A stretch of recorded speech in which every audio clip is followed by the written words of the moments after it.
అండి. ఈరోజు made for each అదర్‌లో నటరాజ్ మాస్టర్ ఒక మాట అన్నారు శివ్, ప్రియాంక రిలేషన్ గురించి.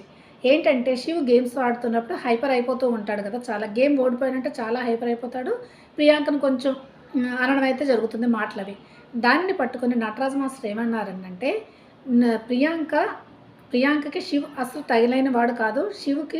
శివ్ ఏంటంటే ప్రియాంకకి 0% కూడా కరెక్ట్ అయిన వాడు కాదు అన్న స్టేట్మెంట్ అయితే పాస్ చేయడం జరిగింది. ఇది ఎంతవరకు కరెక్టు? మేడ్ ఫర్ ఈచ్ అదర్‌లో వచ్చినప్పుడు ఒక కపుల్ గురించి, గేమ్స్ గురించి చెప్పాలంటే అంతవరకే ఉండాలి గానీ, వాళ్ళ పర్సనల్‌లోకెళ్ళి ఈ విధంగా నీకు తగినైన వాడు కాదు అన్నప్పుడు ప్రియాంక మీద ఆ విధమైన ఎటువంటి ఎఫెక్ట్ అనేది పడుతుంది. పడతది కదా! ఎలాగైనా సరేను.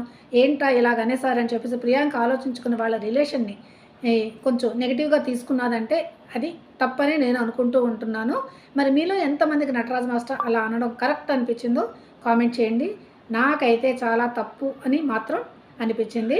ఆ విధంగా అనకుండా ఉండాల్సింది. అంత పర్సనల్‌గా కూడా వెళ్ళకూడదు. నటరాజ్ మాస్టర్ ఒక్కొక్కప్పుడు మాటలు వదిలేస్తూ ఉంటారు. కొంచెం కూడా ఆలోచించనే ఆలోచించరు.